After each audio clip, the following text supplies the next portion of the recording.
आज इसी दौलत की तो ज़रूरत है हर मुसलमान को, जिससे हर दुश्मन और हर बातिल ताकत खौफ से थर्रा रही है। वो कौन सी ताकत है? जो तुम्हारे सीनों में छुपी हुई इश्क रसूल की ताकत है, मोहब्बत मुस्तफ़ा की लाजवाल दौलत है। इस ताकत से, इस दौलत से आज पूरी दुनिया थर्राती है। इन्हें पता है कि मुसलमान सबसे ज़्यादा सेंसिटिव होते हैं किसी मामले में, हसास होते हैं किसी मामले में, तो इनके कत्ल करने पर, इनको लूट लेने पर नहीं, बल्कि जब इनके नबी के नाम पर छेड़ा जाए ये बहुत ज़्यादा हसास होते हैं। दुनिया की तारीख को दोहरा कर देख लें, पढ़ कर के देख लें, हर ज़माने में मुसलमान इस नाम से ज़्यादा हसास होते रहे। और आज भी बिहम्दिही ताला मुसलमानों के जज्बात उसी तरह बाकी हैं। हो सकता है कुछ लिबरल हो गए होंगे, कुछ सेकुलर हो गए होंगे, या कुछ वोट और नोट के चक्कर में पड़ गए होंगे, लेकिन मुझ फ़कीर को इतनी बात का एहसास तो है कि हिंदुस्तान भर के जिन जिन इलाकों में मैं अभी दौरे किया या जलसों में गया, बड़े बड़े मालदारों को तो नहीं देखा, सियासी नेताओं को तो नहीं देखा, लेकिन जलसे में आने वाले गरीब नौजवान, गरीब बच्चों को देखा कि अगर ये मचलते हैं तो मेरे मुस्तफ़ा के नाम पर मचलते हैं। वाह वाह वाह वाह, सुभान अल्लाह। इसलिए ऐ सुन्नी नौजवानों, दुनिया को बताओ, लुट गया तो लुट जाने दो हमारा सब कुछ। माल तुम ले लो, दौलत तुम ले लो, ताकत, सियासत, क़यादत, हुकूमत सब तुम ले लो, लेकिन पूरी दुनिया मिलकर के भी मुझसे मेरे इश्क़ रसूल की दौलत छीन नहीं सकेगी, ये नहीं निकाल सकेगी। इसलिए कि ये जो कौम है ये बिलाल हबशी की वारिस है, ये जो कौम है ये खालिद बिन वलीद की वारिस है, ये जो कौम है ये खब्बाब इब्न अल-अरत की वारिस है। हमारी तारीख हमारे पास मौजूद है। इसलिए मेरे अजीज़ों, आप तमामी हजरात को इस ज़माने में डर कर जीने की ज़रूरत भी नहीं। जो हालात पैदा किए जा रहे हैं, उलमा भी अवाम भी, अल्हम्दुलिल्लाह अब उलमा बोलने लग गए हैं अपनी मेंबरों से, और मस्जिदों से आवाज़ें आ रही हैं। यह और बात है कि किसी की आवाज़ अपने इलाके तक, किसी की आवाज़ मुल्क भर में, किसी की आवाज़ दुनिया भर में, लेकिन उलमा अपनी अपनी जगह पर बेदार नजर आ रहे हैं। इनमें जो डरे हुए, सहमे हुए हैं, उनसे मैं कहता हूँ कि अगर अल्लाह ताला ने आपको इल्म की अमानत अता की है तो कभी पलट करके मुजद्दिद अल्फ़े सानी को भी पढ़ लिया करो। अगर अल्लाह ताला ने आपको आलिम बनाया है तो कभी किफ़ायत अली काफ़ी को भी पढ़ लिया करो। अल्लाह तबारक व तआला ने आपको कौम की इमामत अता किया है तोहफे में, तो इन उलमा को चाहिए कि इमाम अहमद बिन हम्बल को भी पढ़ लें, कि जिन्होंने 300 कोड़े खाए लेकिन अपनी हक बात पर जमे रहे। अजीज़ान गिरामी, आज ये हमारे इम्तिहान का वक्त है। आज ये हमारे, ये सब रखो भाई, ये सब चीज़ें बयान के दौरान नहीं, मैं पैसे लेने नहीं आता हूँ आपके यहाँ। नात खां हजरात जब आते हैं आप नवाजा करें।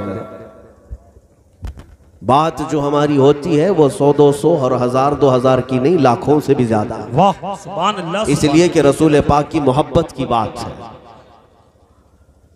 हुजूर अकरम सल्लल्लाहु ताला अलैहि वसल्लम के लिए हम जिस तरह भी सफ़र कर रहे हैं, किसी गरज और किसी लालच से नहीं।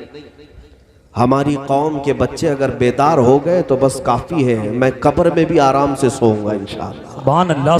हमें इस बात की फिक्र भी नहीं रहेगी कि अब इसके बाद ये कौम क्या करेगी। एक नौजवान भी अगर खड़ा हो गया, जाहिर सी बात है हर दौर में लाखों नहीं आते, एक सलाहुद्दीन आता है, एक शिहाबुद्दीन आता है, और अल्लाह करीम उसके ज़रिए से लाखों के दिलों को बदलता है। और मुझे उम्मीद है, अल्लाह की ज़ात से यकीन है कि उम्मत मुस्तफ़ा के इन गयूर जवानों में कोई जवान अल्लाह ताला पैदा करेगा जो नबी के इश्क से पूरे कायनात को भर देगा इंशाअल्लाह। हुजूर पाक की मोहब्बत से सारी दुनिया को सैराब भी करेगा इंशाअल्लाह। मैं जो बात अर्ज कर रहा हूँ वो ये है कि आज जिस तरह के हालात आप देख रहे हैं, और हम ये समझते हैं कि जब तक हमारी आज़ादी है हम ये चीज़ें बोल कर रहेंगे, मेरे आका सल्लल्लाहु तआला अलैहि वसल्लम ने इरशाद फरमाया, इन्न अफ़ज़ल जिहादी कलिमतु हक़्क़िन इंद सुल्तानिल जाइर, सबसे अफजल जिहाद जालिम बादशाह के सामने हक बात का ऐलान करना, जालिमों के सामने हक बात का ऐलान करना, यह अफजल जिहाद है। उलमा को अल्लाह ने जुबान अता किया, या तुम्हारे अंदर बोलने की सलाहियत अल्लाह ने अता की है, तो जालिमों के खिलाफ आवाज उठाओ। जुल्म को सहना और जुल्म के साथ खामोश रहना भी जालिमों की अलामत है। आज जिस तरह के हालात पैदा किए जा रहे हैं, इस्लाम, मुसलमान, कुरान, रसूल, अल्लाह की ज़ात को निशाना बनाना, और ये कीड़े मकोड़े ये समझते हैं कि इनके भौंकने से इस्लाम ख़त्म हो जाएगा। इस्लाम की फितरत में कुदरत ने वो लचक दी है, जितना ही दबाओगे उतना ही वो उभरेगा। और रहा मेरे मुस्तफ़ा करीम सल्लल्लाहु अलैहि वसल्लम की ज़िंदगी का मामला, उनकी सीरत तय्यबा ताहिरा का मामला, तुम्हारे भौंकने से कुछ नहीं होगा, रहेगा यूं ही उनका चर्चा, रहेगा यूं ही उनका चर्चा रहेगा। पड़े खाक हो जाएं जल जाने वाले, या रसूल अल्लाह तू घटाए से किसी के न घटा है न घटेगा, जब बढ़ाए तुझे अल्लाह ताला तेरा। आज की जो जरूरत है मेरे अजीजों, वो हमारे इत्तेहाद की, हमारी यूनिटी की, ये हमारी सबसे बड़ी ताकत है जो अल्लाह ताला ने हमें सफ़ों के जरिए अता फरमाया। आप मस्जिद जाते हैं, मस्जिदों में 5 वक्त की नमाज जमात से अदा की जाती है। जब इमाम के पीछे आप सफ लगाते हैं, तो क्या आप अपने दाएं जानिब वाले बाएं जानिब वाले को देख करके खड़े होते हैं? इधर अमीर खड़ा है, इधर अमीर खड़ा है, फिर बीच में मैं खड़ा रहूंगा, इधर नेताजी खड़े हैं, इधर नेताजी खड़े हैं, फिर बीच में मैं खड़ा रहूंगा। नहीं, हम मस्जिदों में जाते हैं तो ना अपने दाएं देखते ना बाएं देखते हैं, शाने से शाना लगाते हैं। ये जो इत्तेहाद अल्लाह ताला ने हमें अता किया, दुनिया की दूसरी कौमों में ढूंढने से भी तुम्हें नहीं मिलेगा, ढूंढने से भी नहीं मिलेगा। जुमा के दिन आज पूरी दुनिया इस बात से भी परेशान है कि इनको 1000 तोड़ो, बगैर ऐलान के ये जुमा में जमा होते हैं। एक साहब हैं, अधिकारी हैं, मैं नाम जिक्र नहीं करता, वो कहते हैं कि जब ये सेंसिटिव मामलात होते हैं तो मामलात तो अपनी जगह पर, लेकिन जब जब आपका जुमा आता है तो हमें टेंशन बढ़ जाता है। कहा क्यों? कहा कि इतना क्राउड जमा होता है कि हम इन्हें क्या करें, और उस पर मजीद ये कि अंदर जाने के बाद मस्जिद में बाहर निकलते हैं तो जज्बात से भरे होते हैं, भावुक होते हैं, और ये डर लगता है कि कहीं कुछ हो ना जाए।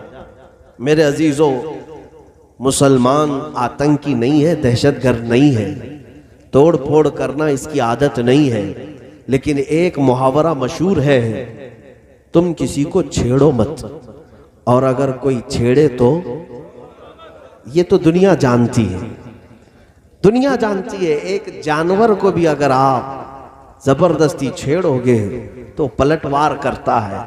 इंसान को तो इतना हक है डिफेंस का।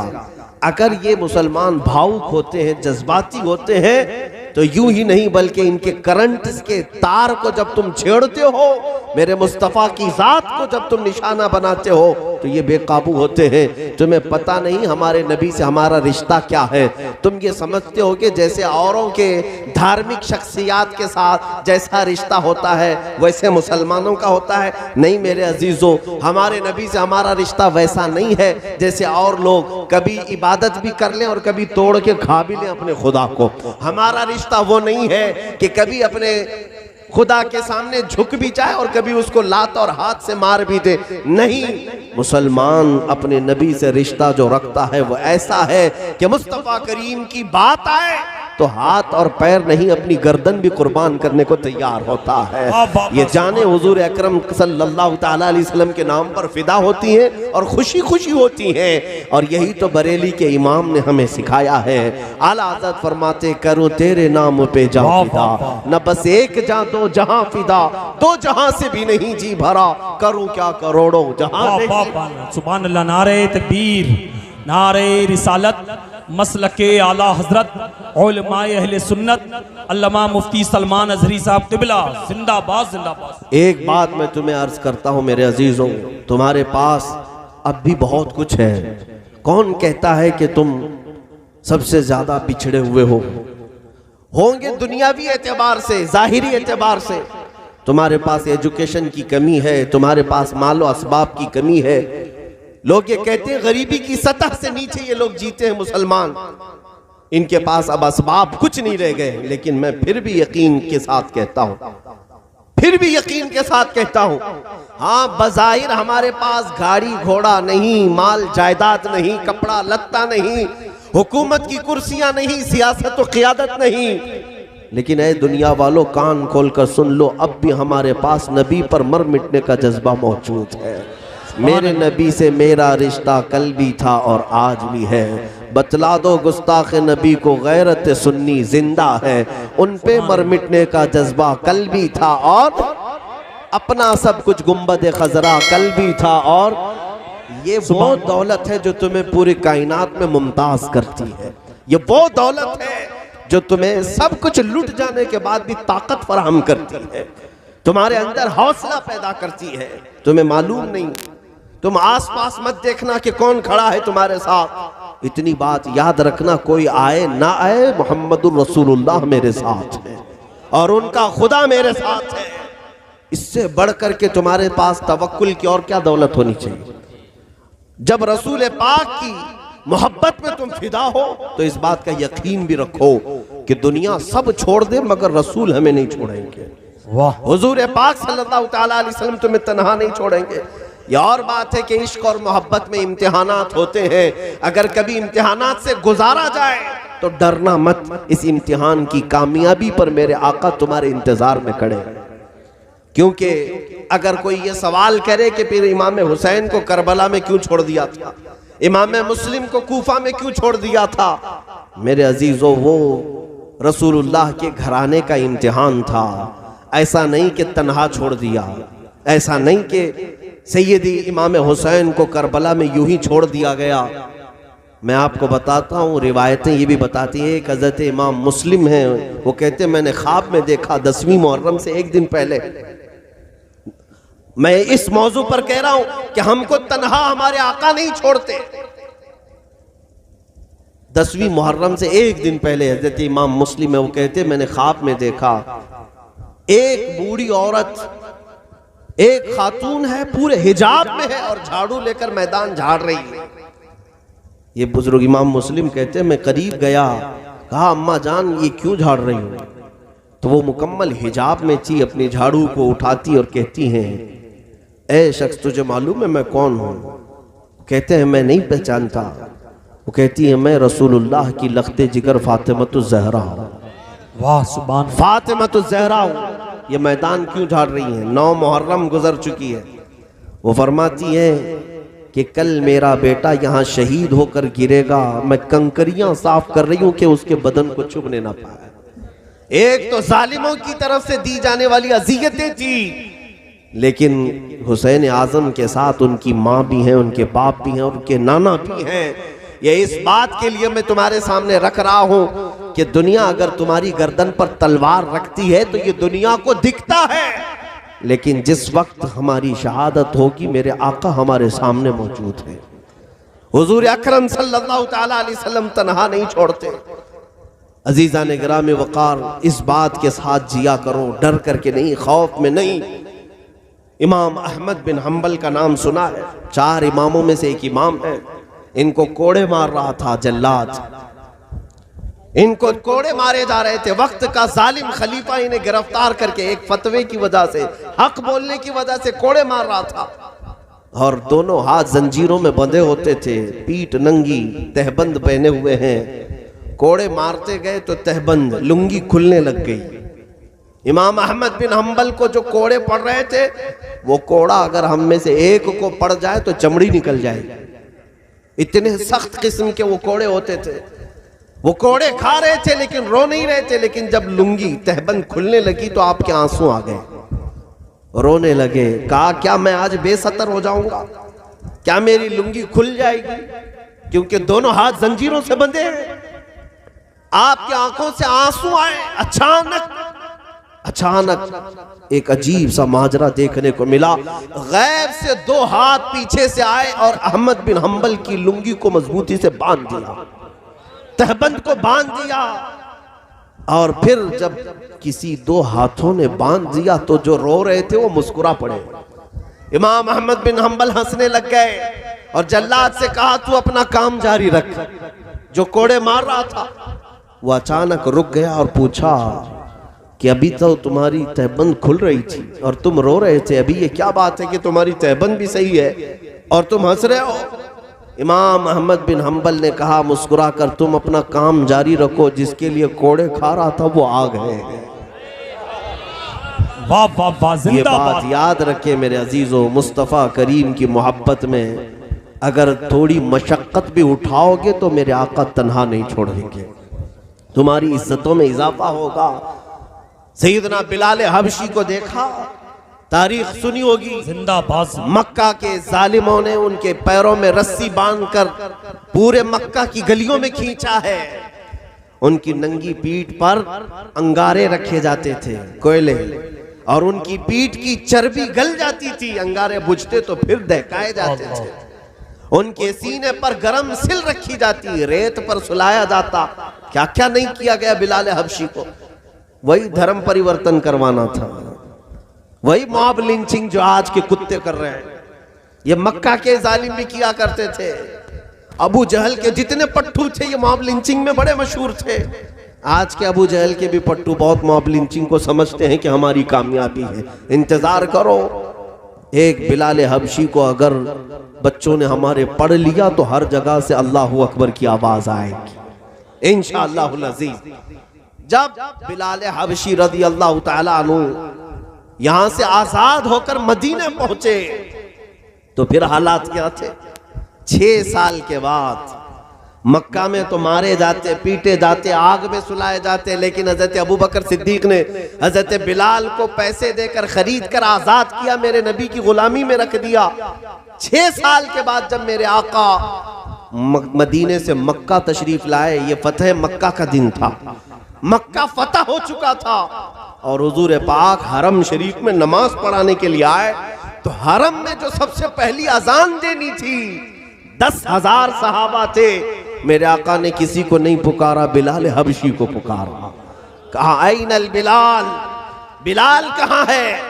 अरे वहाँ सिद्दीक अकबर भी हैं, फारूक आजम भी हैं, उस्मान गनी भी हैं, हैदर कर्रार भी हैं, अजिल्ला सहाबा हैं। मेरे आका ने बिलाल हबशी को बुलाया, कहा आओ इधर, मक्का फतह हो चुका है, मेरे आका नमाज पढ़ाने के लिए जाने वाले हैं। लेकिन अजान देने के लिए हजरत बिलाल को कहा पुकार अजान, लेकिन कहां से? तारीख बताती है कि बिलाल से कहा गया काबे की छत पर चढ़ जाओ, सुभान, काबे की छत पर चढ़ जाओ। जब हजरत बिलाल हबशी काबे की छत पर चढ़ करके अजान देने लगे, मेरे अजीजों इसमें हिकमत क्या थी? बुजुर्गान दीन फरमाते हैं अजान तो किसी नीचे से भी खड़े होकर, ऊंचे टीले से भी खड़े होकर दी जा सकती, काबे की छत पर चढ़ा करके मेरे आका ने दुनिया को ये बताया जो नबी के नाम पर जख्म खाता है मौला उसे काबे की छत पर पहुंचा देता है। मुस्तफा की गुलामी में जो अपने आप को फना करता है मौला उसको इज्जतों से नवाजता है। इसीलिए मेरे अजीजों, आज ये इस्लाम नगर, ये बदायूं का एक छोटा सा कस्बा, मैंने कभी यहाँ पर आज तक न गुजर किया, न यहाँ आपसे कभी मुलाकात की, पहली मर्तबा। लेकिन लोगों का ये शौक, लोगों की ये मोहब्बत, ऐसा लगता है सदियों से हमारे ताल्लुकात हैं, पहले से हमारे रिश्ते हैं। ये क्यों है? मुझे आप जो इज्जतों से नवाजे या मुझसे करीब होने या मिलने की ख्वाहिश रखते हैं, तो इसलिए नहीं कि किसी जनता पार्टी का आदमी आया हुआ है, इसलिए इज्जत दी जाती है कि नबी करीम सल्लल्लाहु अलैहि वसल्लम का गुलाम आया हुआ है। जब तक बिके न थे तो कोई पूछता न था, जब तक बिके न थे तो कोई पूछता न था, या रसूल अल्लाह तुमने खरीद कर हमें अनमोल कर। नारे तकबीर, नारे रिसालत, मसलके आला हजरत, अजमते मजहबे इस्लाम, उलमाए अहले सुन्नत, सरजमीन इस्लाम नगर बदायूं शरीफ, जिंदाबाद जिंदाबाद। सुभान। ये जो इज्जतें मिलती हैं ये